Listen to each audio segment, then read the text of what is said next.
le présentateur de l'émission, le pasteur Rémi Ballet. En parlant donc de nutrition, donc on vous fait remarquer aussi que le séminaire sur l'anxiété et la dépression donc, se poursuit jusqu'au 9 mai. Donc, je pense que ça achève bientôt, donc la semaine prochaine. Donc, on vous invite à continuer à prier pour ce séminaire, pour que Dieu puisse faire du bien aux participants et qu'il puisse aussi continuer à guider les animateurs et animatrices. Le 20 mai, donc, on va avoir notre cours de cuisine, de nutrition en action. C'est notre cours de cuisine collective. Donc, on a ici une fois par mois. Donc, ça va avoir lieu le 20 mai, c'est un dimanche, le dimanche 20 mai. Si vous avez besoin d'informations, si vous voulez participer, donc, vous êtes invités à aller voir notre ami Clifford Baptiste. Donc, pendant quelques heures, vous allez apprendre à mijoter de très bons plats végétariens et vous pouvez aussi emporter quelques plats après le cours. Sabbat le 26 mai, on commence déjà à vous en parler. On va avoir le rallye du Grand Québec à Victoriaville, au cégep de Victoriaville. Donc, c'est un rassemblement de toutes les églises du Grand Québec. Et pour l'occasion, le centre L'Étécrie sera exceptionnellement fermé. Donc, ne vous présentez pas ici. Donc, les portes seront barrées. On vous invite à faire des plans justement pour participer à ce grand rallye-là, donc le 26 mai prochain à Victoriaville. Nous avons quelques familles du centre qui sont en retraite présentement. Donc, il y a une retraite pour couple qui se déroule présentement, si je ne me trompe pas, dans la région des Laurentides. Donc, si vous remarquez quelques absences ce matin, notamment notre pasteur, notre ami Sylvain, donc ils sont tous là-bas avec quelques familles, une quinzaine de familles donc, du centre L'Étécrie qui sont là-bas pour se ressourcer et aussi pour faire des plans pour leur vie de famille. On vous rappelle aussi que nous avons une petite bibliothèque à votre disposition. Donc, après le culte, on vous invite à aller faire un petit tour. Nos amis Claire-Marie Kinskoff et Elsie Paul sont toujours très disposés, tout sourire, donc en vous attendant, bien entendu. Et vous pouvez emprunter des livres, du matériel audiovisuel pour une durée de 3 semaines renouvelable.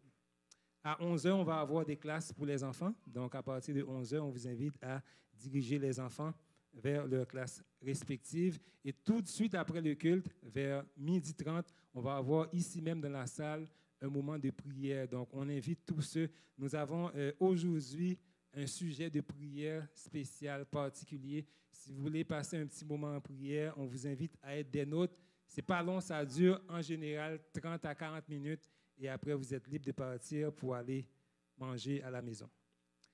Si vous avez un cellulaire, on vous demande, s'il vous plaît, de le fermer. On n'aimerait pas être distrait par les sonneries de téléphone pendant le culte. Merci beaucoup de votre courtoisie. Après le culte, on va vous demander, donc, après le sermon et la prière finale, on vous invite à vous asseoir, à rester assis, afin de permettre à l'équipe de service donc, d'organiser la sortie. Et quand on vous dirige vers la sortie, vous n'êtes pas obligé de sortir. Si vous voulez rester dans la salle pour méditer sur le sermon, vous êtes libre de le faire, mais on vous demande, s'il vous plaît, de le faire dans le silence, parce que souvent, il y a l'équipe de louange qui reste ici aussi pour continuer à animer un moment de méditation. On aimerait que les gens puissent le faire donc dans le calme et la sérénité. Si vous voulez jaser, discuter avec des amis, on vous invite à sortir pour pouvoir le faire. Aujourd'hui, le culte sera animé par notre ami Jean Renaud et toute l'équipe qui l'accompagne. Et la prédication sera apportée par notre ami, notre sœur France Béchard. Que Dieu vous bénisse. Passez un bon sabbat.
je glorifierai ton nom.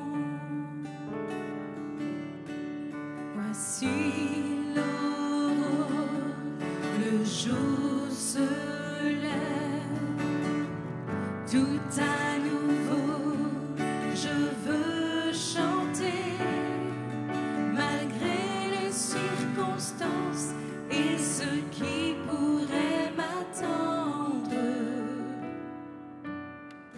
Le soir encore, je te chanterai. Oui, bénis l'Éternel, oh mon âme, et glorifie son nom.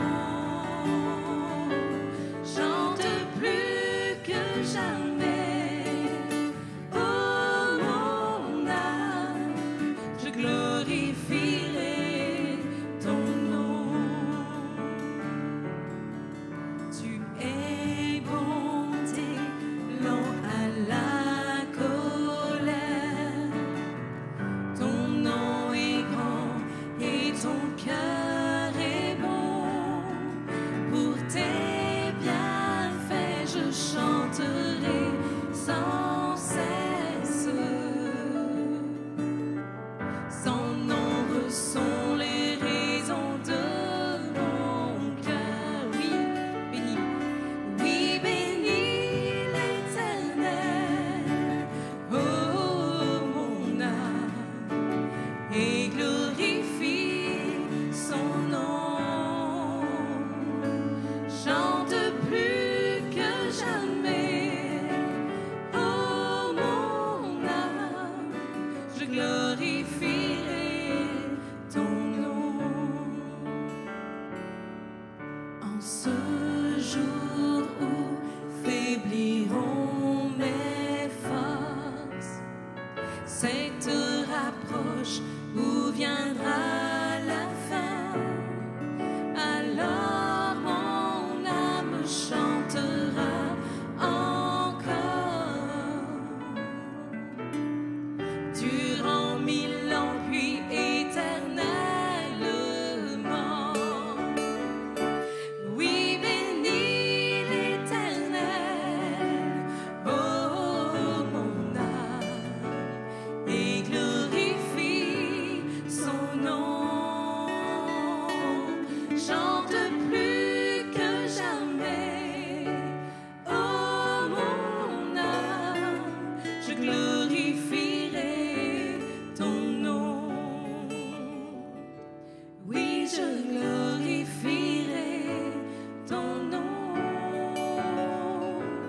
Oui, je glorifierai ton nom.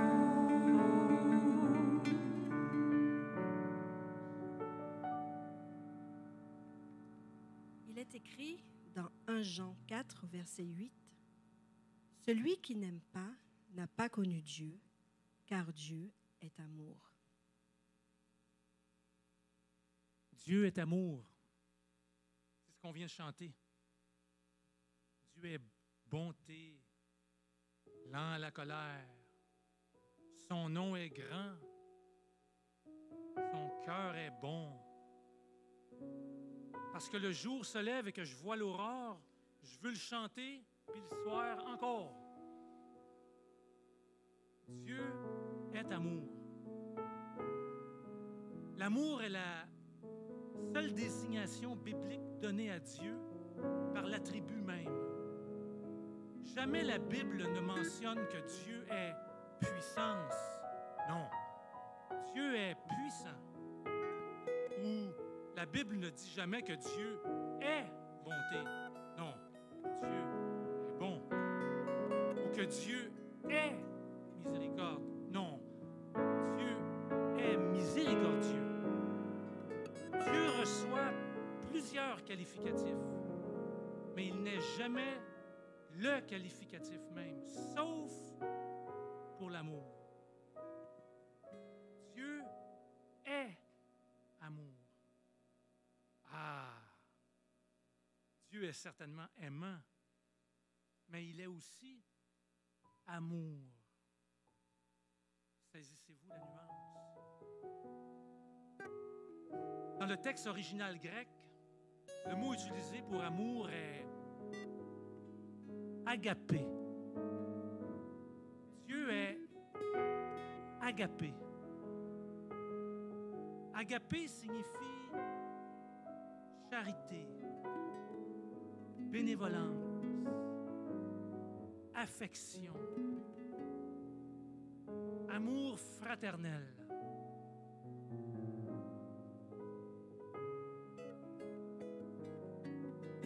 Il est écrit dans Genèse 1, les versets 26 et 27.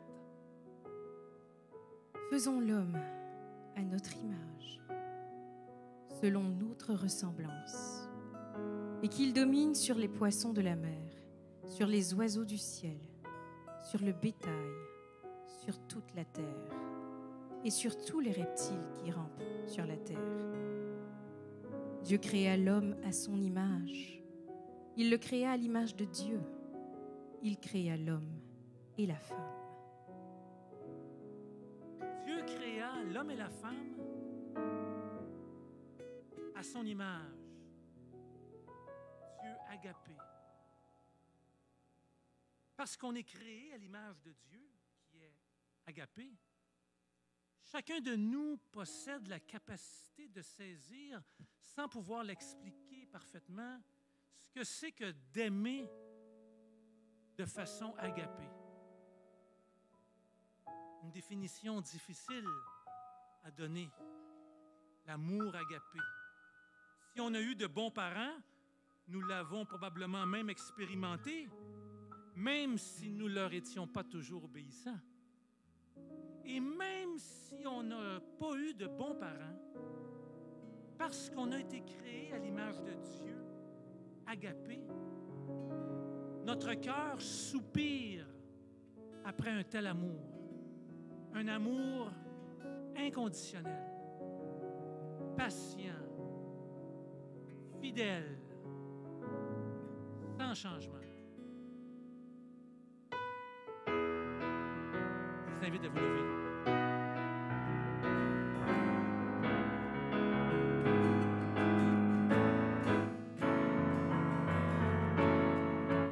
Ton amour étonnant, fidèle et sans changement.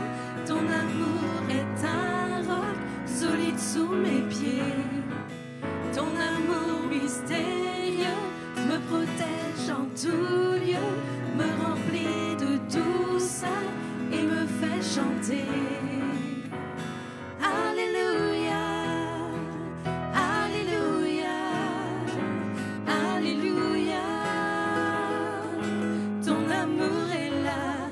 Alléluia, Alléluia, Alléluia. Ton amour est là. Ton amour me surprend, je me sens envahi par la joie qui grandit tout au fond de moi. Et quand tu m'apparais, ta bonté transparaît, je sens monter en moi un chant pour mon roi.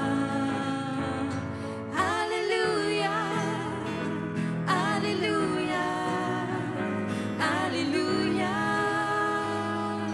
Ton amour est là.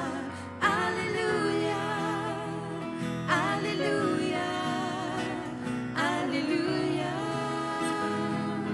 Ton amour est là.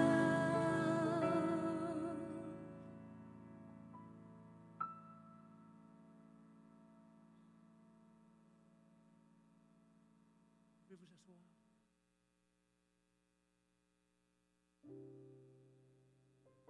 Le mot français amour ne rend pas toujours bien les nuances du texte grec original. Par exemple, le mot amour est utilisé aussi pour désigner l'amitié. En anglais, ils vont dire friendship. Le mot original grec utilisé alors est philéa ou philia. Par exemple, dans Jacques 4,4, c'est pas écrit présentement. Oui, c'est écrit, c'est vrai, on l'avait. Adultères que vous êtes, ne savez-vous pas que l'amour du monde est inimitié contre Dieu? Cet amour-là, ce n'est pas le même amour agapé. C'est un amour en termes d'amitié. La version Darby, d'ailleurs, le traduit bien. Ne savez-vous pas que l'amitié du monde est inimitié contre Dieu? Et puis, un autre mot, d'ailleurs, aussi, si le texte original grec, biblique, ne mentionne jamais le mot « éros », d'où on tire notre mot français « érotique », mais qui est aussi souvent traduit par « amour » en français. On sait de quel amour on parle quand on parle de l'amour éros. Mais l'amour éros ou l'amour philéa, ce n'est pas l'amour agapé. L'amour agapé implique la notion de liberté, la notion de libre choix. Vous ne pouvez pas forcer quelqu'un à vous aimer. L'amour agapé implique aussi une notion de vérité. Si ton enfant ou ton conjoint n'agit pas correctement puis que tu l'aimes d'un amour agapé, tu vas lui dire la vérité. Tu vas le reprendre. Parce que l'amour agapé veut le bien de l'autre et ça implique parfois d'apporter une correction et de dire la vérité. C'est pour ça que dans Proverbe 29, verset 15, il est écrit « La verge et la correction donnent la sagesse, mais l'enfant livré à lui-même fait honte à sa mère. » Ça, c'est l'amour agapé. Il établit des règles. On appelle ça aussi tough love. Vous savez ce que je veux dire? C'est un amour, parce que c'est que des fois on pense qu'on n'aime pas, mais c'est parce qu'on aime. Et c'est tough. L'amour agapé peut conduire quelqu'un sur le chemin de la vie. C'est le docile, bien sûr. Proverbe 10, verset 17 nous dit « Celui qui se souvient de la correction prend le chemin de la vie, mais celui qui oublie la réprimande s'égare. » Si quelqu'un marche dans les ténèbres et que tu l'aimes vraiment d'un amour agapé, tu vas tout faire pour lui montrer la lumière. Mais d'où l'amour agapé peut-il tirer cette lumière qui éclaire ceux et celles qui marchent dans les ténèbres pour les conduire dans la vérité de la vie?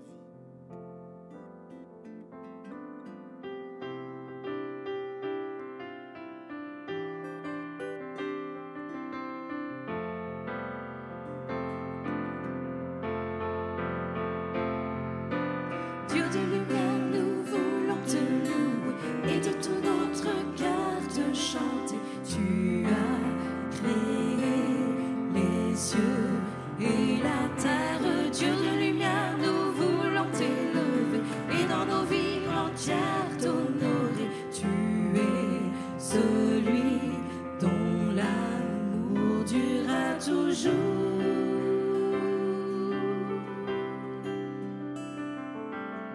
Lève-toi mon âme pour le rencontrer et avec les anges viens le célébrer. Dieu de lumière, nous voulons te louer et de tout notre cœur te chanter. Tu as créé les cieux et la terre. Dieu de lumière, nous voulons t'élever et dans nos vies entières t'honorer. Tu es celui dont l'amour durera toujours.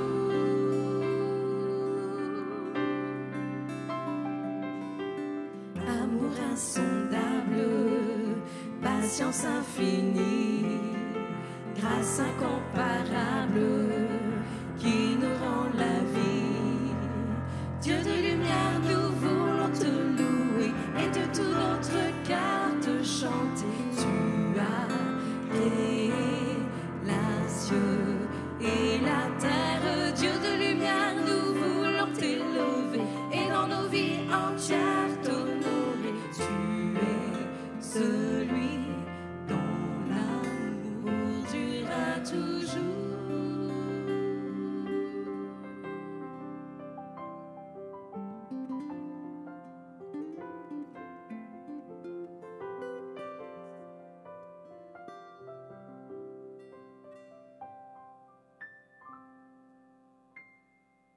résumons-nous un peu. Dieu est amour. Pas amour philia ou amour éros, mais amour agapé. Et parce que nous sommes créés à l'image de Dieu, on est capable de saisir ce que ça veut dire un amour agapé, à quoi ça ressemble. On peut deviner, même si on a de la difficulté à le vivre ou le faire soi-même. On est conscient qu'on ne peut pas forcer quelqu'un à nous aimer. On doit gagner sa confiance. Puis l'amour agapé, ça implique aussi de dire la vérité à l'autre, de le corriger si nécessaire, pour le ramener dans le droit chemin, pour le tirer des ténèbres, puis l'amener à la lumière de Dieu. Comment la Bible définit-elle cet amour agapé, qu'on traduit en français par charité? Ça, c'est Louis II, version 1910. Charité aujourd'hui, c'est un peu péjoratif, charité, faire la charité. Ça sonne drôle, mais à une époque, il y a déjà 100 ans, le mot charité avait tout un sens en français. Quelqu'un qui était charitable, quelqu'un qui exerçait la charité, ça avait une connotation, wow, honorable. Que dit la Bible concernant l'amour agapé, la charité? Dans 1 Corinthiens 13, le verset 4 à 7, connaissez-vous ce texte? La charité est patiente, elle est pleine de bonté.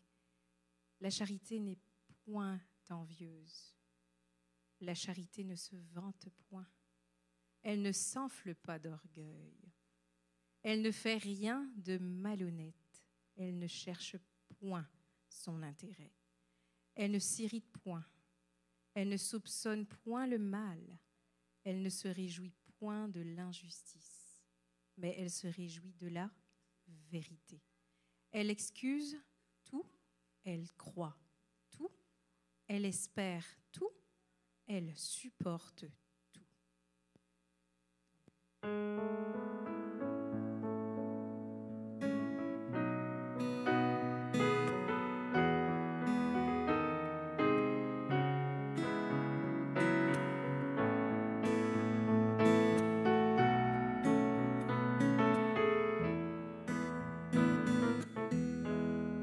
Sans ta lumière, Seigneur, que ferions-nous dans ce monde, perdu au large, dans le brouillard, au gré des vents? Sans ta lumière, Seigneur, où irions-nous?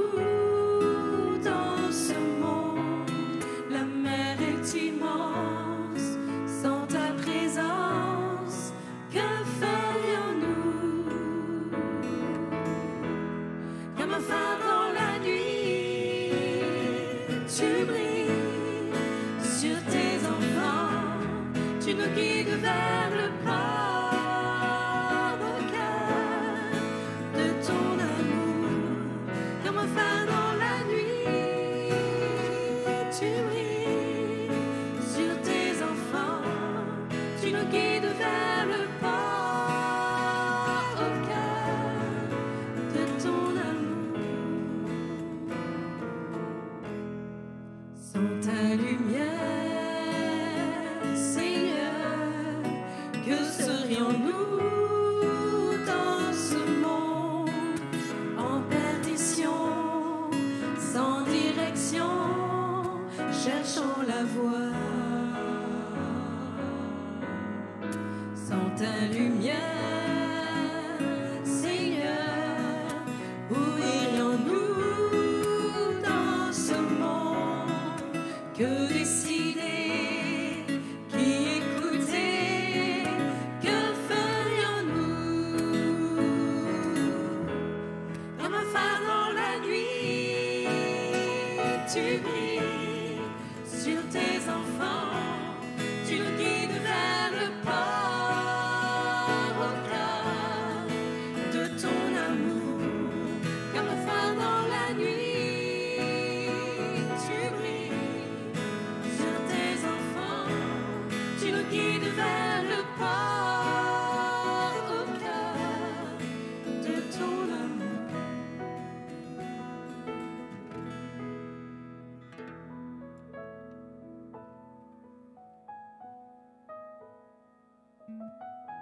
Il n'y a rien de plus désarmant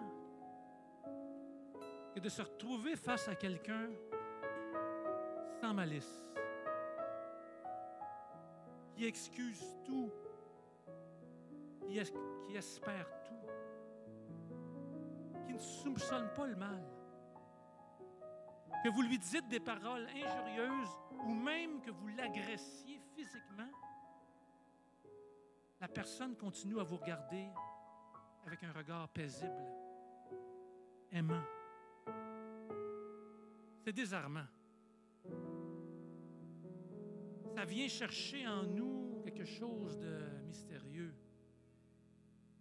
On est capable de reconnaître la beauté et la noblesse d'une personne manifestant un tel caractère. Et s'il nous était possible de mesurer l'amour agapé, quel en serait le comble? Dans Jean 15, verset 13, nous pouvons lire « Il n'y a pas de plus grand amour que de donner sa vie pour ses amis. »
toi est le prix de notre rançon.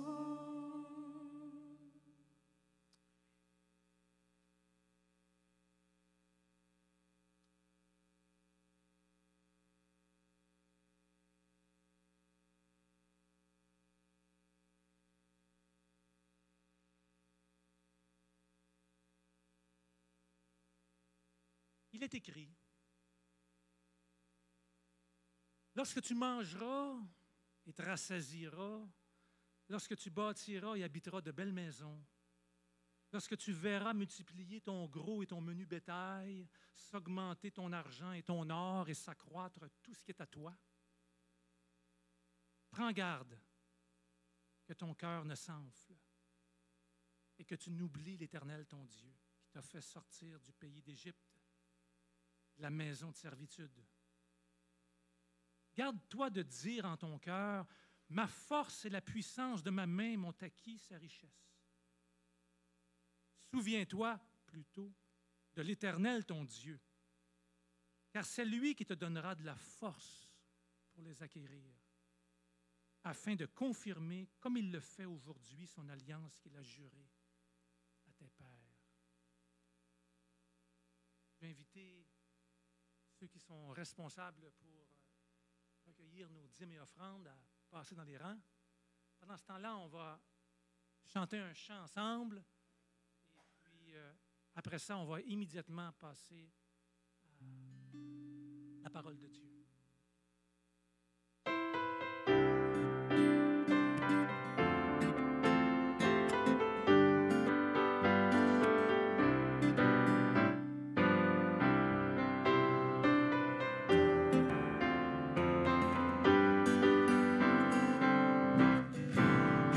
En ton nom, Seigneur, nous sommes là, tous réunis devant toi. En ton nom, Seigneur, nous sommes là, tous réunis devant toi. Honneur au Père, honneur au Fils, honneur à l'Esprit du Dieu Tout-Puissant. Honneur au Père, honneur au Fils, honneur à l'Esprit du Dieu Tout-Puissant. Là, j'ai demandé quelque chose à l'Assemblée. Que j'aurais voulu que les hommes, qui sont les hommes ici? Levez vos mains, les hommes. Est-ce que vous vous reconnaissez? Vous allez me suivre, moi. Donc, durant le chant qui va suivre, les hommes vont me regarder. Les femmes, qui sont les femmes ici? Ah, les dames sont ici, c'est bon. Et les dames, on va suivre Nathalie et on va suivre Pascal. Donc, les dames, vous suivez Nathalie et Pascal. Les hommes, vous me suivez, OK? On essaye ça maintenant. Alors, on va recommencer. On recommence au début. Les hommes, suivez-moi. En ton nom, Seigneur, nous sommes là, tous réunis devant toi. En ton nom, Seigneur, nous sommes là, tous réunis devant toi. Honneur au Père, honneur au Fils, honneur à l'Esprit du Dieu Tout-Puissant.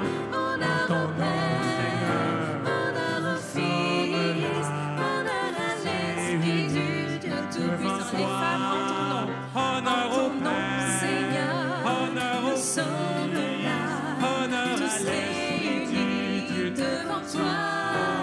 En ton nom, Seigneur, nous sommes là, tous réunis devant toi.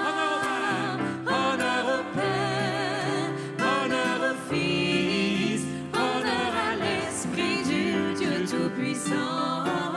Honneur au Père, honneur au Fils, honneur à l'Esprit du Dieu Tout-Puissant.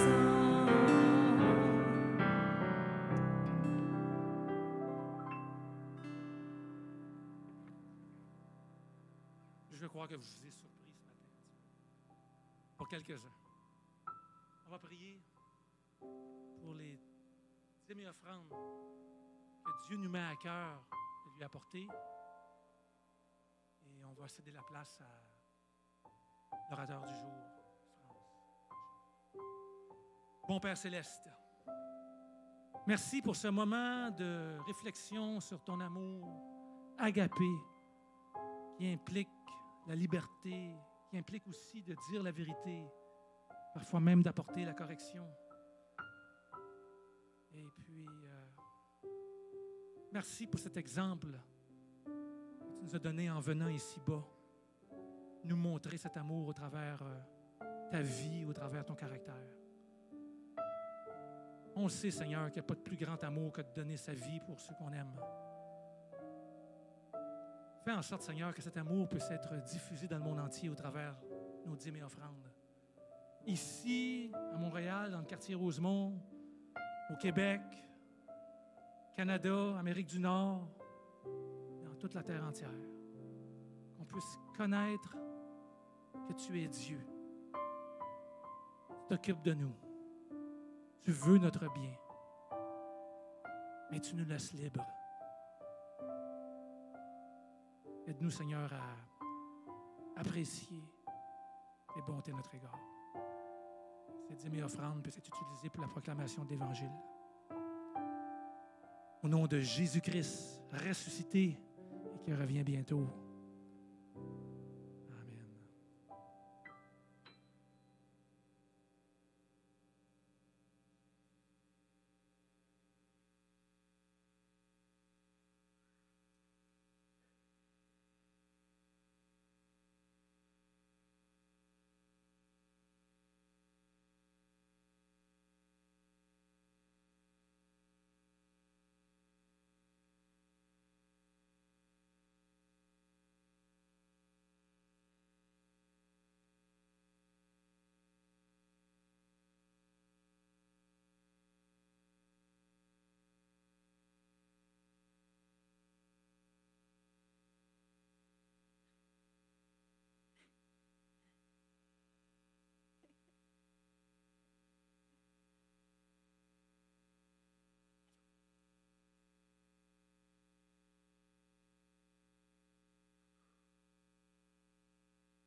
Bonjour tout le monde.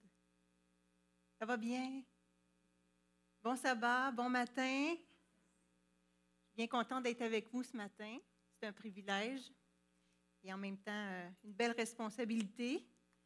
J'ai besoin de vous. Alors, je voulais juste vous souhaiter la bienvenue dans la maison de l'Éternel et merci de m'accueillir dans la maison de l'Éternel aussi, qui est un peu la vôtre. Alors, je remercie Jean parce que Jean a eu l'opportunité d'entendre le message d'aujourd'hui déjà que j'avais fait à Terrebonne.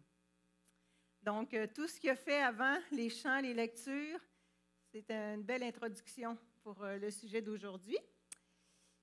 Mais je ne veux pas perdre de temps, je veux commencer tout de suite. On va prier avant, puis on va commencer parce que je ne veux pas vous retenir trop longtemps. Puis il y a quand même de la matière dans le message de ce matin. Alors, j'ai besoin de votre concentration jusqu'au bout, fait qu'on va essayer de ne pas étirer ça. Si vous voulez, on va juste prier avant de commencer. Bon Père du ciel, je te remercie, Seigneur, de nous permettre à tous d'être ici ce matin. Merci de nous avoir emmenés en bien, de nous avoir accueillis dans ta maison. Et on veut tout simplement, Seigneur, entendre ta parole, ce que tu as à nous dire ce matin. Merci pour les lectures, merci pour ces beaux chants. Je te loue aussi pour les dons, les talents musicaux et pour les chanteurs aussi, c'est agréable. Nous sommes édifiés à travers ces beaux dons et ces beaux talents. Alors Seigneur, comme on sait tous, sans toi, on ne peut rien faire, je voudrais te demander d'être avec nous ce matin et de prendre le contrôle de nos pensées, le contrôle de nos cœurs, le contrôle de ma bouche et de faire en sorte que dans l'intimité, Seigneur, on puisse se sentir proches les uns des autres, proches de toi aussi, et que l'on puisse être édifiés et qu'on puisse repartir d'ici en ayant l'impression de mieux te connaître et surtout d'avoir le désir de s'approcher de toi et de faire alliance avec toi. C'est notre souhait, Seigneur, c'est notre prière au nom de Jésus et on t'en remercie. Amen. Alors, pour commencer, je vous inviterai à prendre dans vos Bibles Le texte dans le livre de Deutéronome, chapitre 6, versets 20 à 25, c'est ce qui va vraiment introduire le sujet d'aujourd'hui. Puis juste peut-être une petite parenthèse que j'étais en train d'oublier de faire. Je tiens à vous dire que le message que je vous apporte ce matin, c'est en fait, depuis peut-être 2 années au moins, je priais sur un sujet en particulier que je sentais que je ne comprenais pas bien, que je ne maîtrisais pas bien. Et Dieu a répondu à mes prières en m'éclairant. Et à travers quoi il m'a éclairé? À travers ce livre ici. Je vous le présente parce que si à la fin du message, vous avez le goût d'aller plus loin, sachez que ce livre, Au-delà de la loi, 3 petits points, la grâce, de Robert Badnard, c'est un bijou. C'est un bijou. Alors, je me suis inspirée de ce livre-là et vous allez comprendre quand vous allez entendre le message. Alors voilà, nous allons lire Deutéronome à partir du verset 20.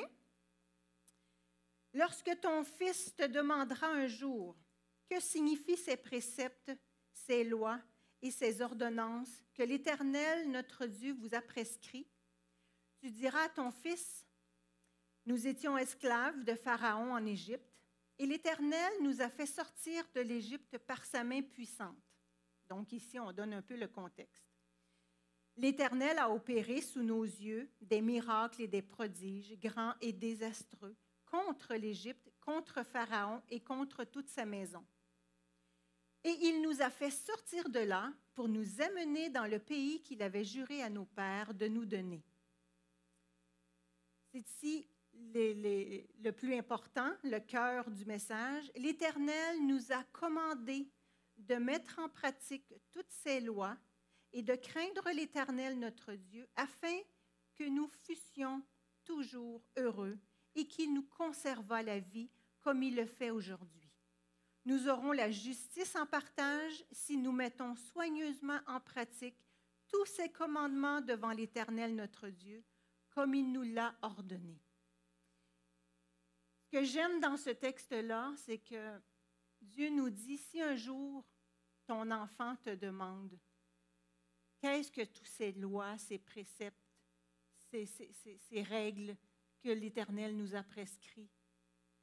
Qu'est-ce que c'est tout ça? Aujourd'hui, je suis sûre qu'il y en a qui, peut-être vos enfants vous posent la question, parce qu'on a malheureusement l'impression que c'est quelque chose de dur, de négatif. Pourquoi toutes ces règles qui nous limitent? Restrictives, c'est ça?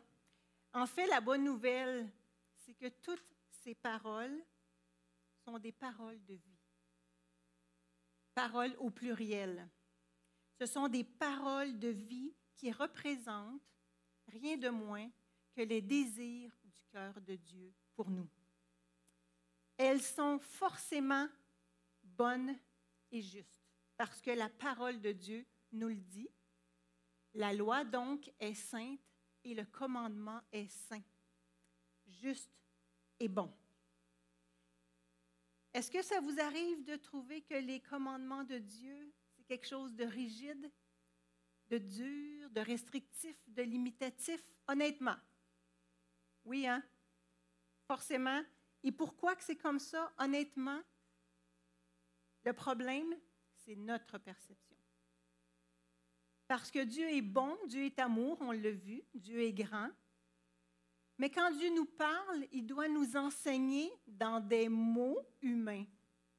Ces mots humains qui représentent quelque chose de beaucoup plus grand, nous les filtrons à travers notre perception d'hommes et de femmes pécheurs limités. Nous ne sommes qu'aux poussières. Donc, c'est pour ça qu'il est très important de chercher à avoir une compréhension juste des intentions de Dieu à travers ses paroles. Nous devons chercher les intentions de Dieu à travers ses paroles, car mes pensées ne sont pas vos pensées et vos voix ne sont pas mes voix, dit l'Éternel. Et j'ai choisi cette image pas pour rien. Regardez la petitesse de ce que nous sommes comparativement à la grandeur de Dieu et de sa volonté, de ce qu'il veut nous enseigner à travers ses paroles. Donc, nous sommes poussière, créatures, et nous sommes appelés à comprendre ce que Dieu nous dit, mais pour ça, on a besoin, bien sûr, du Saint-Esprit. On va faire une comparaison. Plusieurs paroles, c'est un peu comparable à une autoroute qui a plusieurs voies. Dans les Écritures, il y a des paroles historiques, des paroles prophétiques, des lois, des paroles poétiques, des louanges, paroles d'éducation, de condamnation, d'exhortation. Mais tout ça, c'est une seule et même route qui conduit à une connaissance plus parfaite de Dieu. Tout simplement. Que ce soit une parole historique, une parole d'éducation, elles s'en vont toutes dans la même direction. À une meilleure connaissance de Dieu, c'est-à-dire à mieux connaître le cœur de Dieu. On va faire une autre belle comparaison. Ces paroles sont comparables à des panneaux de signalisation. Est-ce que vous êtes irrité ou frustré lorsque vous êtes en voiture qu'il y ait des panneaux de signalisation sur la route? Oui? Pas moi. Mais oui, ça peut arriver tout dépendant, hein? Évidemment. On arrive, il y a des travaux, route barrée. OK, ça peut déranger, mais justement, c'est un bel exemple. De mon côté, quand j'arrive à un endroit où il y a un détour, je suis la flèche, je prends le détour, mais s'il n'y a plus d'autres flèches, quand on est à Montréal, c'est pas si pire, hein? C'est toutes des rues en carré, on peut finir par se retrouver. Mais si on est en campagne, dans une autre ville, qu'il faut faire 2-3 kilomètres dans un rang, je tourne où? Là, j'aimerais ça qu'il y ait des panneaux de signalisation. Et où la flèche? Où est mon chemin? Donc, c'est la même chose ici. Écoutez, ce sont des panneaux pour que l'on puisse rouler en sécurité, que l'on puisse tous circuler en paix, en vie, et en plus d'être vraiment comme en voiture, en famille, sans crainte. C'est pour ça qu'il y a des panneaux de signalisation sur la route. Rien de moins. Sans ces panneaux, vous vous imaginez, on arriverait dans un quatre-coins, là, pas de lumière rouge, on serait en danger. Dans les rues où il y a des écoles, il faut rouler seulement 30 km/h. Ouf, une chance que c'est comme ça parce que nos enfants sont là. La sécurité de nos enfants. Les panneaux de signalisation, c'est merveilleux. Il ne faut pas se frustrer de ça, au contraire. Mais il y a des circonstances, soyons honnêtes parfois. Mais c'est un peu une belle comparaison avec la parole de Dieu. Écoutez, la loi de Dieu, pour être sûr qu'on comprend bien de quoi on parle, parce qu'on parle de la loi de Dieu ici. On va regarder la description, la définition exacte. Donc, la loi, c'est une prescription établie par l'autorité souveraine de l'État, dans notre cas ici, on parle de Dieu, applicable à tous et définissant les droits et les devoirs de chacun. Ça, c'est la loi. Donc, ça vient du souverain, ça vient de Dieu, c'est applicable à tous, sans exception, définissant les droits et les devoirs de chacun. Maintenant, la justice. Quand on parle de justice, de quoi parle-t-on? On parle de justice. La définition, c'est un principe moral. Et là, je fais un petit arrêt sur moral, parce que moral, la définition de morale, c'est qui concerne les règles ou principes de conduite, la recherche d'un bien idéal, individuel ou collectif dans une société donnée. Donc, c'est un principe moral, donc c'est quelque chose de bien, c'est quelque chose qui recherche le bien de tous, qui exige le respect du droit et de l'équité. En d'autres mots, qualité morale qui invite à respecter les droits d'autrui. Donc, c'est positif. C'est très positif. Quand on parle de justice, c'est très positif.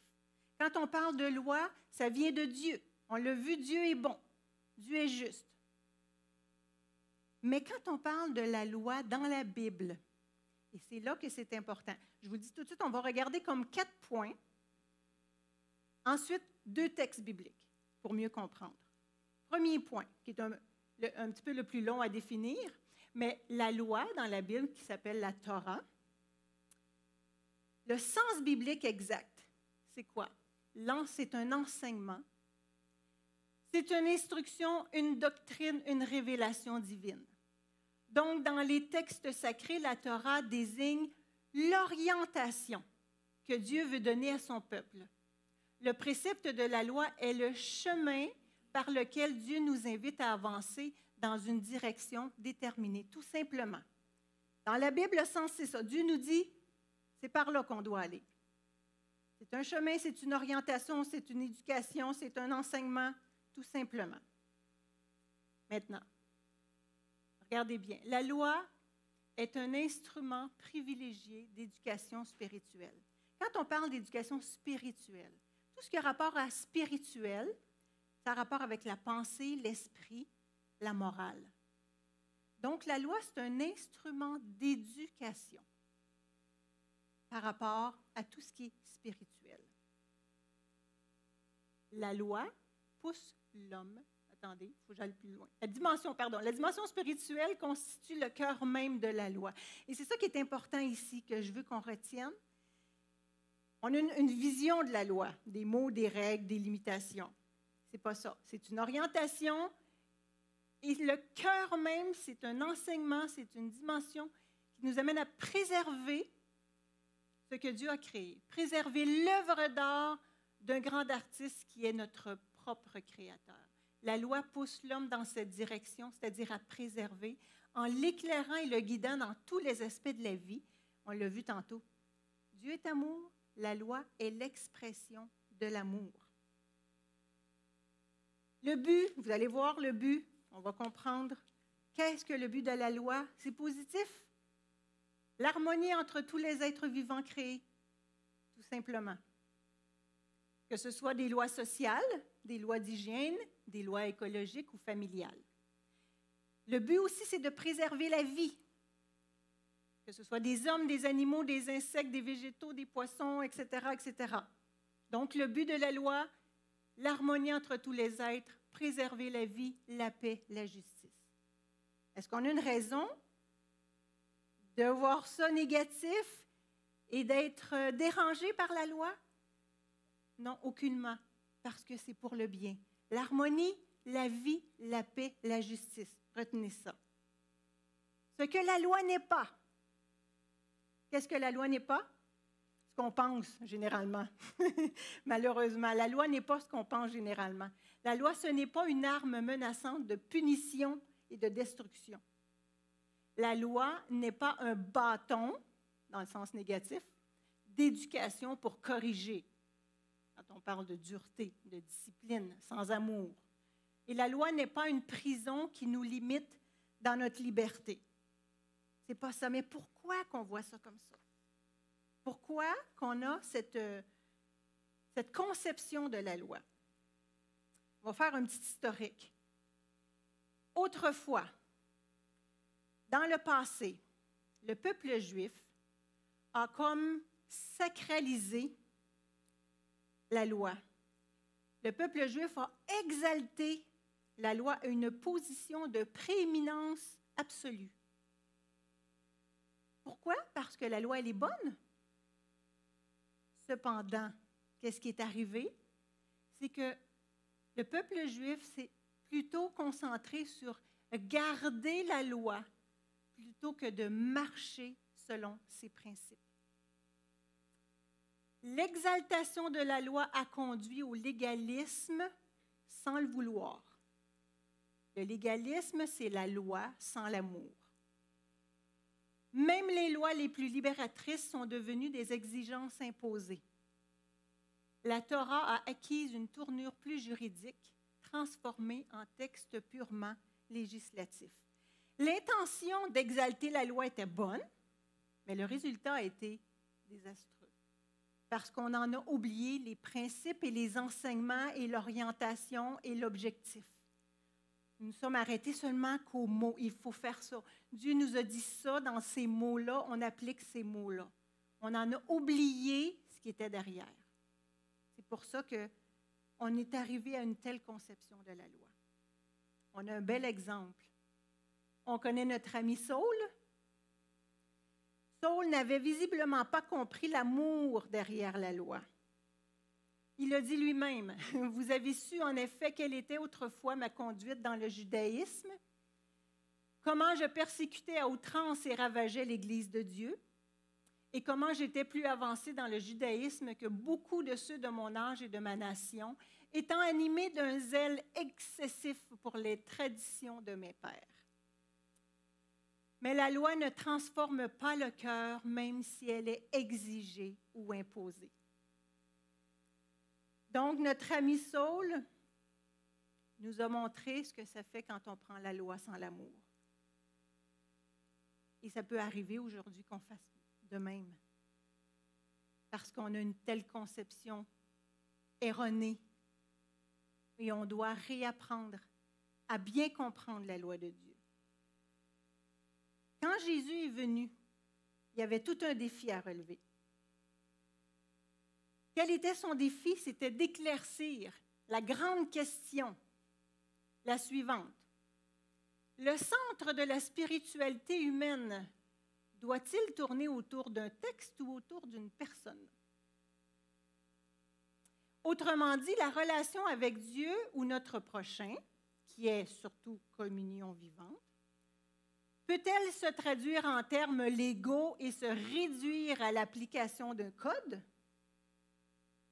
Jésus considérait la loi comme un précieux héritage à conserver, mais aussi comme un document mal compris qu'il fallait expliquer. C'est ce qu'il a fait dans son merveilleux sermon sur la montagne. Vous vous souvenez de ce sermon? Ce bout où il dit « Vous avez entendu qu'il a été dit aux anciens, tu ne tueras point. » Et Jésus dit « Celui qui tuera mérite, bon, ça c'est le texte, celui qui tuera mérite d'être puni par les juges. Mais moi, je vous dis, moi, le Créateur, moi qui a établi cette loi, moi qui est le Dieu d'amour, je vous dis que quiconque se met en colère contre son frère mérite d'être puni par les juges, car celui qui dira à son frère « Raka » mérite d'être puni par le Sanhédrin, que celui qui lui dira « insensé » mérite d'être puni par le feu de la géhenne. Ce qu'il est en train de lui dire, c'est que quand tu dis à ton frère « Raka », insensé, imbécile, tu le tues avec tes mots. Tu manques d'amour. C'est ce que Jésus est en train d'expliquer. Tu ne tueras point. Nous, on pense que c'est juste tuer, enlever la vie. Non. L'amour derrière les mots, c'est plus grand que ça. Vous avez appris qu'il a été dit, tu ne commettras point d'adultère. Mais moi, puis le moi, n'oubliez pas c'est qui, là. Mais moi, je vous dis que quiconque regarde une femme pour la convoiter a déjà commis un adultère avec elle dans son cœur. Je suis avec mon mari, si je me promène avec mon mari, puis je leur vois regarder les femmes qui passent à côté, qu'est-ce qui se passe? Ça me fait mal, moi. Et lui, il manque d'amour envers moi. C'est ça que Jésus essayait de faire comprendre. C'est quoi la loi? Vous avez appris qu'il a été dit, mais moi, je vous dis.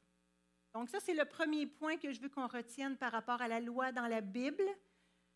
Le sens de la Torah dans la Bible est une orientation, un chemin, un enseignement qui nous conduit dans l'amour envers Dieu et notre prochain. Ça, c'est la base, c'est le moteur de la loi. Ensuite, deuxième point, connotation juridique à l'époque des patriarches. Moïse se plaignait déjà à son beau-père au sujet des querelleurs. Quand ils ont une affaire, ils viennent à moi, je sers d'arbitre entre les deux parties et je fais connaître les préceptes de Dieu et ses lois. Vous savez que Moïse devait rendre des jugements. Il devait trancher dans différentes causes, conflits, avec l'enseignement que donne la loi. Parce que la paix, l'harmonie, la justice, la vie avaient été brisées.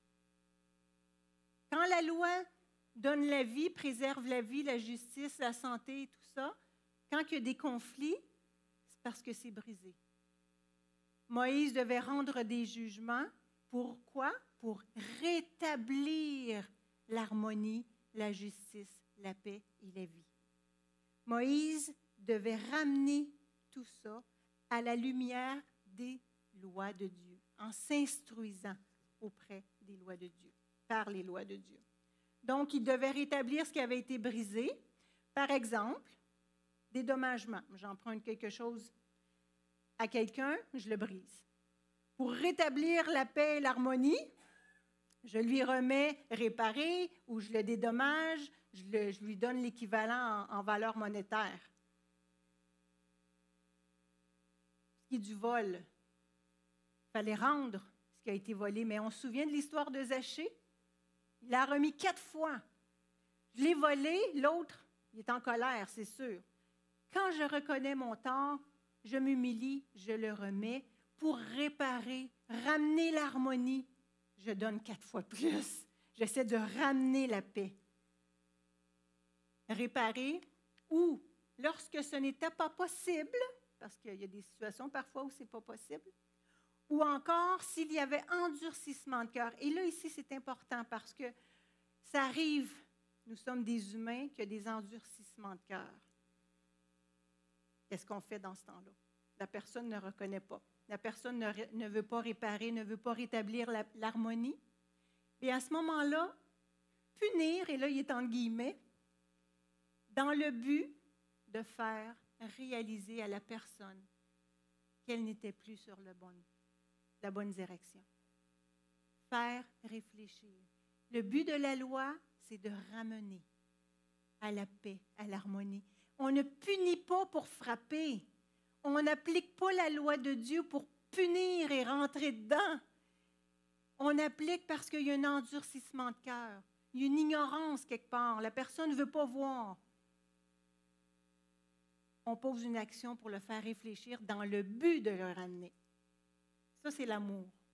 Ou encore, pour limiter la progression du mal. Vous savez, parfois, justement, quand il y a un endurcissement de cœur, par exemple, quelqu'un qui viole, quelqu'un qui tue à outrance, c'est sûr que pour préserver la vie des autres, on doit mettre cette personne en prison. Et Dieu, le grand souverain, dans l'Ancien Testament, a dû éliminer des peuples parce que le mal était à son comble. Mais lui, il est souverain. Lui, il connaît les cœurs. Lui, il sait. Quand il a tout détruit, Sodome et Gomorrhe ou le déluge, c'est le souverain qui applique la loi. Mais pas comme nous, on l'applique avec la colère et la rage. Je suis sûre que quand Dieu détruit, il en a les larmes aux yeux. Je suis persuadée. Parce qu'il veut les sauver, ces gens-là. Mais il y a un endurcissement. Et s'ils éliminent la vie des autres, il faut protéger la vie. Dans ce cas-là, parfois, il faut éliminer. Toujours dans l'objectif ultime de préserver la vie, rétablir l'harmonie, la paix et la justice. Et regardez bien ce que Dieu disait aux juges. Il dit aux juges, prenez garde à ce que vous ferez, car ce n'est pas pour les hommes que vous prononcez des jugements, c'est pour l'Éternel. Qui sera près de vous quand vous les prononcerez? Ça s'applique à nous encore aujourd'hui, si nous sommes des dirigeants d'Église ou même en tant que parents envers nos enfants. Donc, maintenant que la crainte de l'Éternel soit sur vous, veillez sur vos actes, car il n'y a chez l'Éternel notre Dieu, celui qu'on représente ici, ni iniquité, ni égard pour l'apparence des personnes, ni acceptation de présent. Dans toute contestation qui vous sera soumise par vos frères établis dans leur ville, relativement à un meurtre, à une loi, à un commandement, à des préceptes et à des ordonnances, regardez bien, vous les éclairerez, afin qu'ils ne se rendent pas coupables envers l'Éternel, et que sa colère n'éclate pas sur vous et sur vos frères. C'est ainsi que vous agirez et vous ne serez point coupables. Éclairez, enseignez, donnez le chemin, l'orientation. Vous voyez l'objectif de la loi? C'est beau. Donc, Premier point, la loi indique une orientation, un chemin dans l'amour. Deuxième point, très tôt, les connotations juridiques de la loi ont pris place, mais dans le but de rétablir la vie, la justice, la paix et l'harmonie. Troisième point, et là, je fais un clin d'œil à Jean, quand il parlait tantôt de la traduction de certains mots. Vous savez, la traduction, c'est vraiment un défi. On le sait que les textes originaux ils ont été écrits en hébreu ou en grec. Nous, on parle français. Si on prend l'exemple de « aimer » en français, on le sait qu'en anglais, il y a deux mots, « like » ou « love ». Et la distinction, elle est plus évidente. Hein? Si je parle de « j'aime mon chien »,« I like », et si j'aime mon mari, « I love ».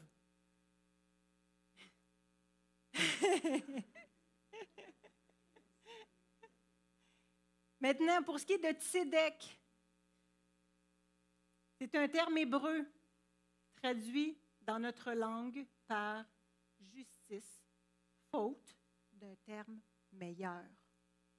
Pourquoi? Parce que le terme tzedek en hébreu, il s'agit d'une notion essentiellement relationnelle qui englobe à la fois la justice et la miséricorde. Mais en français, le mot justice, ça ne sonne pas vraiment miséricorde. Vous êtes d'accord avec moi? Quand on parle de justice, ça ne sonne pas pardon. On perd cette notion-là avec le mot justice. Mais le sens du mot original inclut la justice et la miséricorde. La notion de tzedek pose les fondements des relations humaines et donne de l'harmonie à l'existence. Vous savez, la justice humaine tend toujours à osciller d'un extrême à l'autre, soit l'indulgence d'un côté ou la rigueur de l'autre. Quand on parle de rigueur, on parle de jugement rigoureux, inexorable, qui ne tient pas compte des circonstances atténuantes. Ça, c'est la rigidité. C'est comme ça, c'est comme ça. L'autre côté, on a l'indulgence, mais qui peut être vraiment trop molle, qu'on laisse tout passer. On pardonne tout. Alors que tzedek, c'est vraiment l'équilibre entre les deux.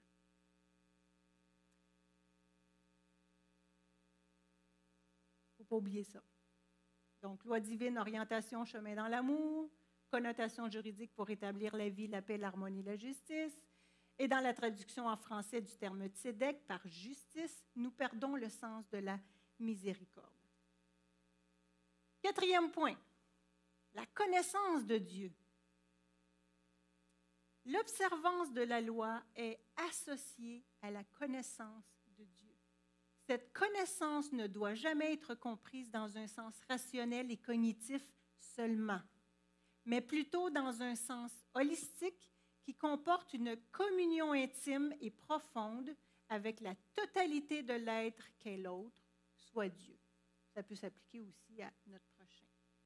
La connaissance de Dieu, pourquoi ça a un lien?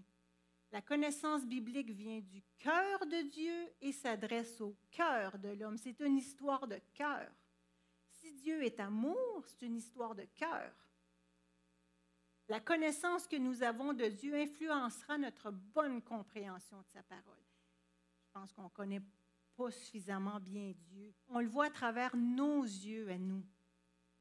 Mais je remercie Dieu de m'avoir fait comprendre que Dieu est tellement amour que quand je vois quelque chose qui me semble dur, c'est parce que c'est moi qui ne comprends pas. Parce que maintenant que je sais que Dieu est amour à travers sa loi, quand je vais lire les Écritures maintenant, je vais me dire, OK, si ça me semble dur, c'est parce qu'il me manque des données. Il faut que je me souvienne comment est Dieu pour comprendre pourquoi il agit comme ça. Puis quand on se souvient des objectifs de la loi, préserver la vie, l'harmonie, la justice, la paix, il faut se poser la question. Il faut regarder tout ça. Vous voyez ici, Jésus lui dit, « Il y a si longtemps que je suis avec vous et tu ne m'as pas connu, Philippe. Celui qui m'a vu a vu le Père. Comment dis-tu, montre-nous le Père? » Jésus est amour, ils l'ont vu agir, guérir, sauver. Ils ont dit, le Père est pareil. La loi vient de Dieu. Donc, pour comprendre, il faut regarder à Jésus. Et la parole a été faite chair. Quand on parle de parole, ça inclut les lois. Hein? La parole a été faite chair et elle a habité parmi nous, pleine de grâce et de vérité. Pleine de grâce et de vérité.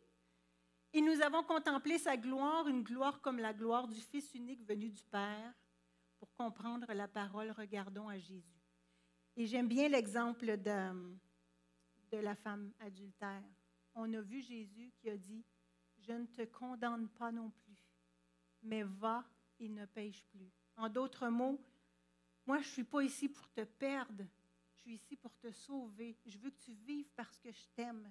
Maintenant, prends ce chemin-là. Tout simplement, c'est ça qu'il a fait. Vous savez que Satan accomplit le ministère de la condamnation. Jésus accomplit le ministère de la réconciliation.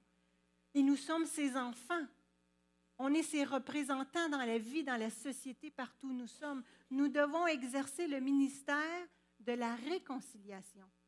Et avec la loi, si on a des gens autour de nous qui font le mal, il faut agir sans, s'éclairer de la parole de Dieu. Et si on punit, c'est pour sauver, c'est pour faire réfléchir, pour préserver la vie. C'est toujours dans l'objectif de l'amour, tout le temps, tout le temps, tout le temps. Et regardez bien la prochaine phrase. Si en voulant faire respecter la lettre de la loi, je blesse mon frère ou ma sœur, je ne suis plus dans l'objectif de la loi et je deviens moi-même transgresseur de la loi. Je ne comprends donc pas la loi que je souhaite faire respecter. Quelque chose. Vous savez, quand on s'arrête à ce qui est écrit noir sur blanc, à la lettre, by the book, comme on dit, et qu'on oublie l'objectif puis ce qu'il y a derrière, on peut faire des gros dommages. Des gros dommages. Même en voulant bien faire, on peut mal faire.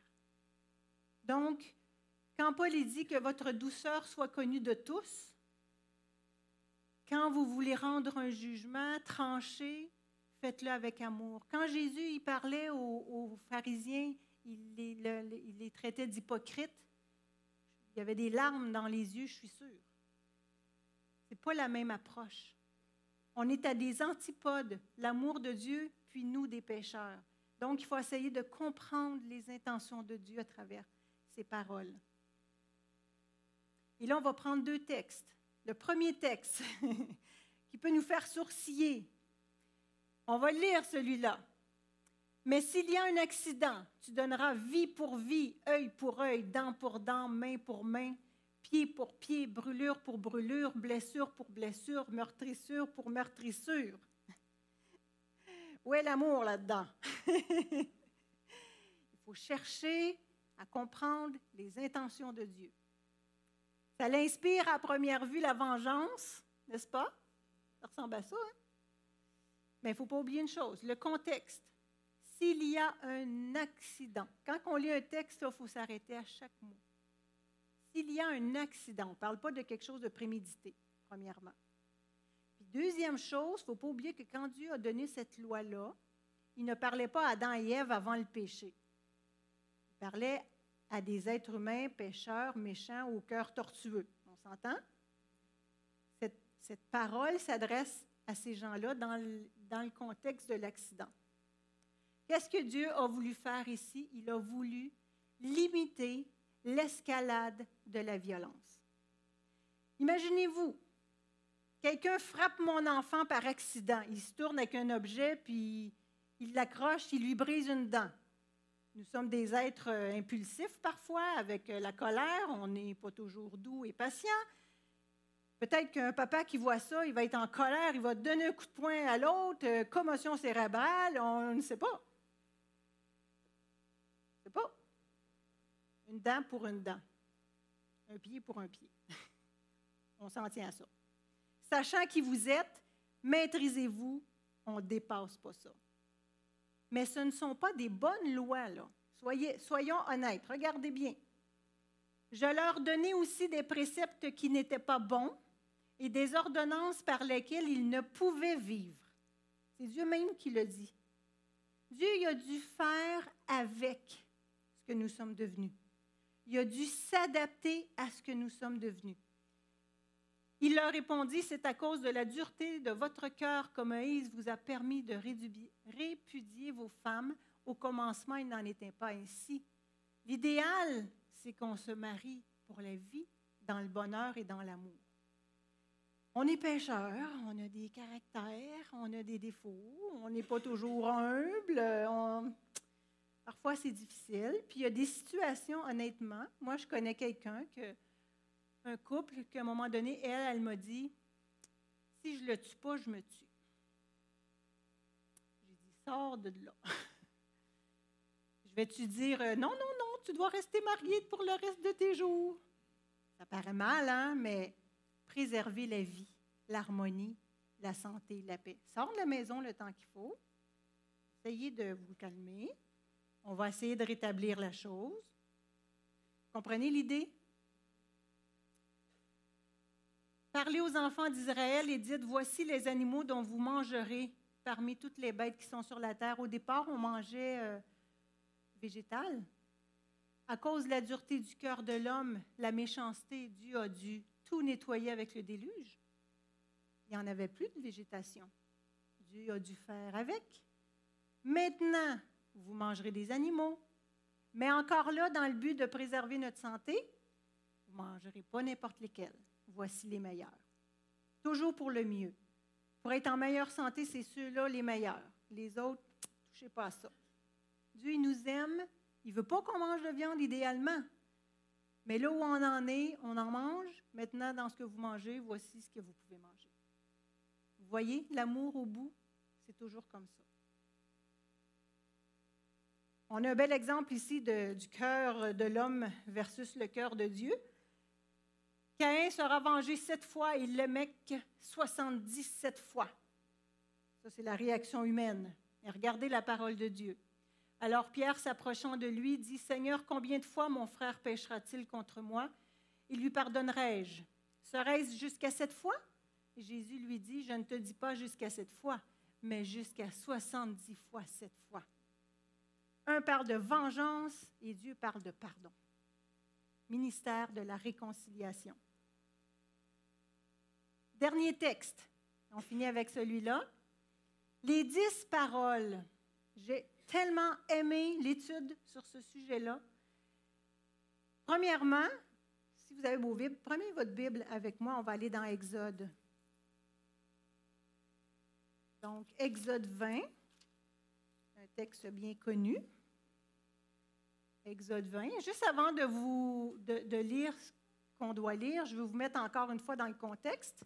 On n'oublie pas que le contexte, c'est que Dieu, qui est amour, ses enfants sont malheureusement en Égypte sous la domination, dans l'esclavage, ils souffrent, ils vivent toutes sortes de choses pénibles, mais Dieu qui les aime va les chercher. Il les sort à coups de miracles et il les amène auprès de lui, au pied de sa montagne. Ça, c'est le contexte.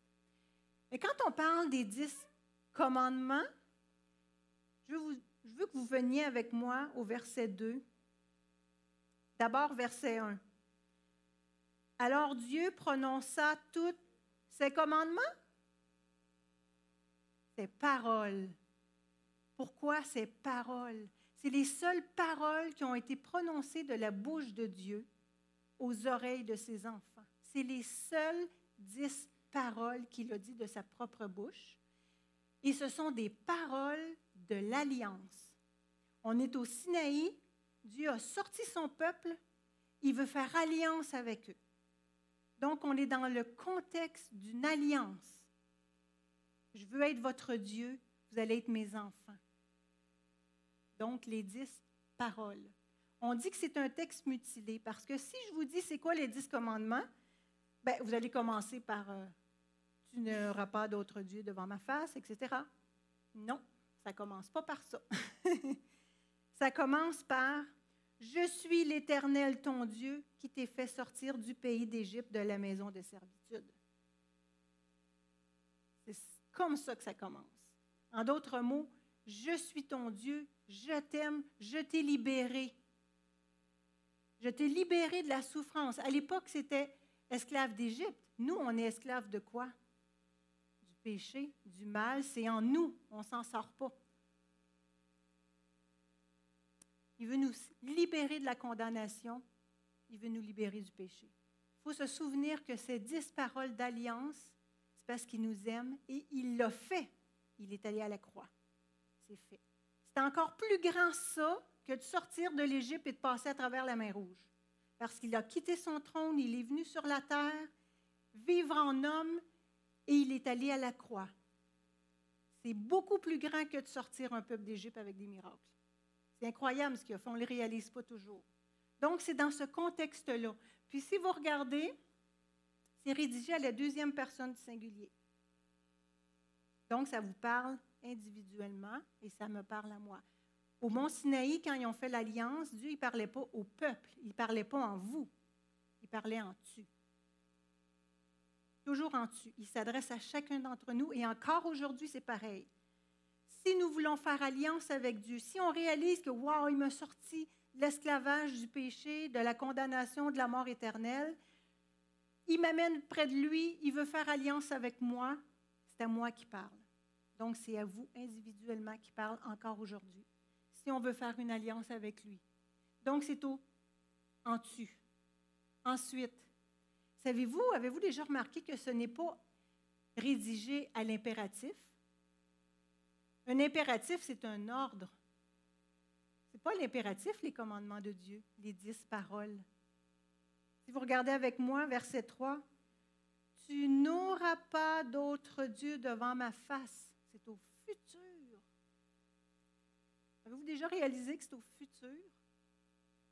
« Tu ne te prosterneras point devant elle. Tu ne prendras point le nom de l'Éternel. Tu travailleras 6 jours. » Quoi, c'est au futur? Dieu, il dit, si tu fais alliance avec moi aujourd'hui, voici ce que tu vas devenir. Aujourd'hui, tu es pécheur. Avec moi, l'esprit que je vais te donner, là, la portion de l'esprit que je vais te donner, là, tu n'auras plus d'autre Dieu devant ma face. Tu ne prendras pas mon nom en vain. Tu ne tueras pas. Par des paroles, on s'entend, là. Parce que peut-être qu'il n'y a personne qui a jamais tué ici, mais avec nos paroles, on a tous tué quelqu'un.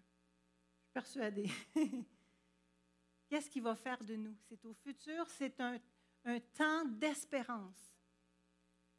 C'est ça, l'alliance, les 10 paroles de l'alliance. C'est de toute beauté. C'est de toute beauté.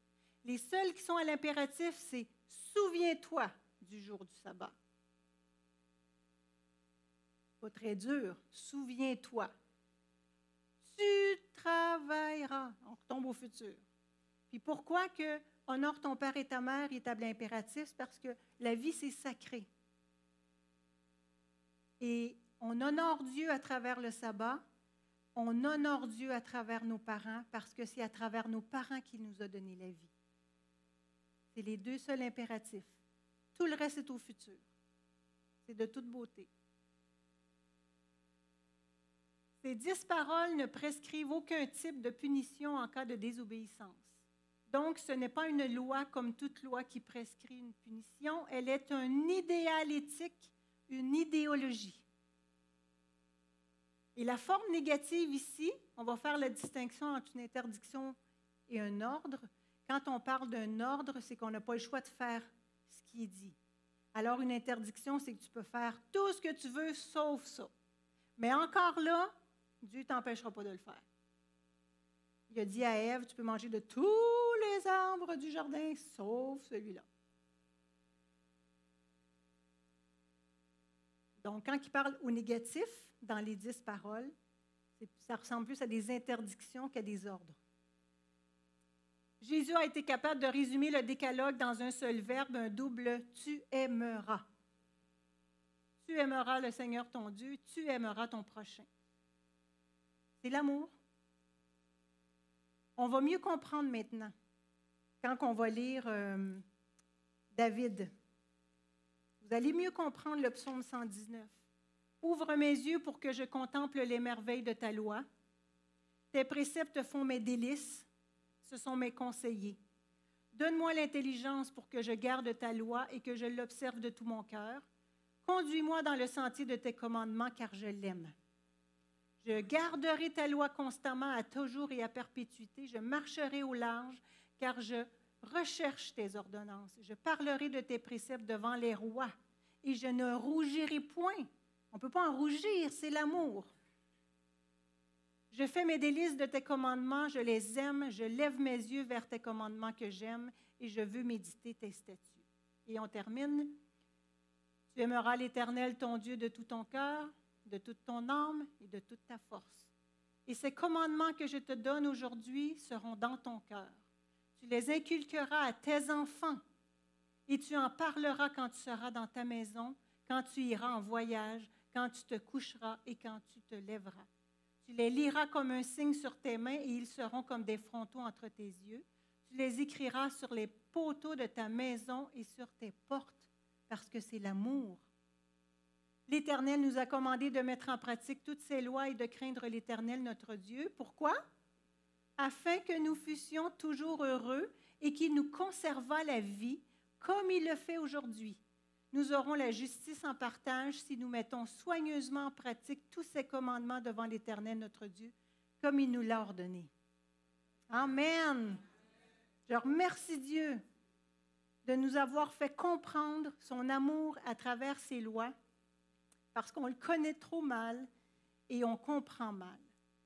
Gardez ça à l'esprit. J'espère que vous allez partir aujourd'hui avec tout ce qu'on a dit, que c'est toujours pour préserver la vie, l'harmonie, la justice, la paix.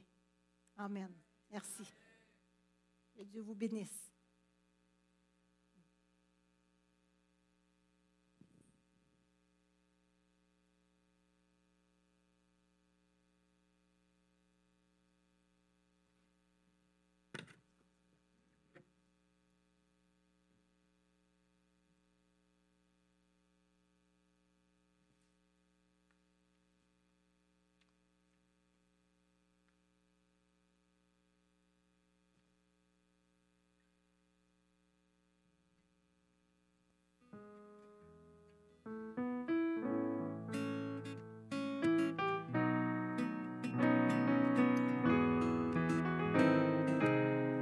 Je vous invite à vous lever.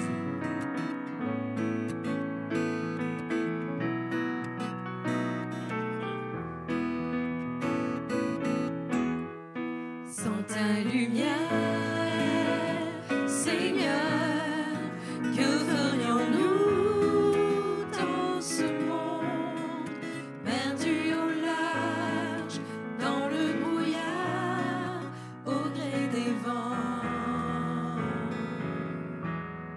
Sans ta lumière, Seigneur, où irions-nous dans ce monde? La mer est immense, sans ta présence, que ferions-nous? Comme un phare dans la nuit, tu brilles sur tes enfants, tu nous guides vers la foi, au cœur de ton amour. Comme un phare dans la nuit, tu brilles sur tes enfants, tu nous guides vers le corps, au cœur de ton amour. Sans ta lumière, Seigneur, que serions-nous dans ce monde en perdition, sans direction, cherchant la voie? Sans ta lumière, Seigneur, où irions-nous dans ce monde? Que décider, qui écouter, que ferions-nous? Comme un phare dans la nuit, tu brilles sur tes enfants, tu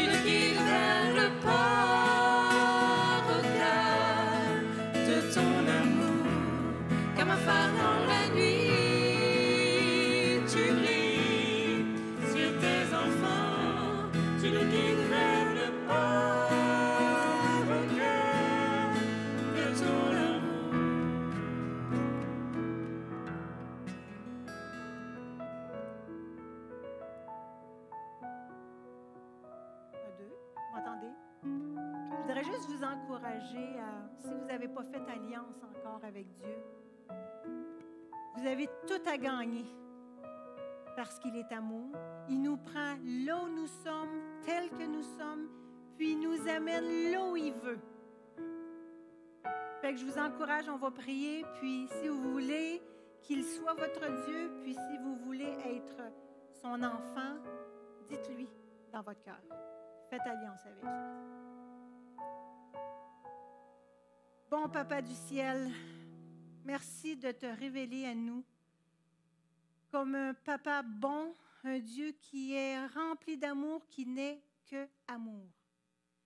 Seigneur, pardonne-nous de t'avoir vu ou imaginé tel que nous sommes, parce que tu es très différent de nous. On a tout à apprendre de toi, Seigneur, puis on se rend compte qu'on a besoin de beaucoup d'humilité. Alors, Seigneur, tu nous vois tous réunis ce matin, ainsi que les gens à la maison. Regarde à nos cœurs, Seigneur. Pardonne nos offenses, pardonne nos résistances, notre orgueil. Puis, Seigneur, viens nous chercher, bénis-nous, pardonne-nous et amène-nous, Seigneur, à vivre selon les 10 paroles de l'Alliance. Et aussi, Seigneur, lorsque nous sommes témoins ou lorsque nous sommes en position d'autorité ou que nous devons trancher comme Moïse a dû faire, il fait en sorte que dans notre tête, nous sommes toujours conscients que c'est dans le but de rétablir et de sauver. Alors, Seigneur, seul l'Esprit Saint peut mettre ça dans nos cœurs, seul l'Esprit Saint peut nous changer. Alors, c'est notre prière ce matin. Remplis-nous de ton esprit, de ton amour. Transforme-nous, Seigneur, pour qu'on soit des lumières pour les gens qui nous entourent et pour qu'on puisse t'honorer et te glorifier dans notre vie. C'est notre prière et je te prie de nous bénir tous sur la route, sur le chemin du retour et qu'en tout temps, tu sois notre Dieu, notre bon Père. Au nom de Jésus, on te prie et on te remercie, Seigneur. Amen.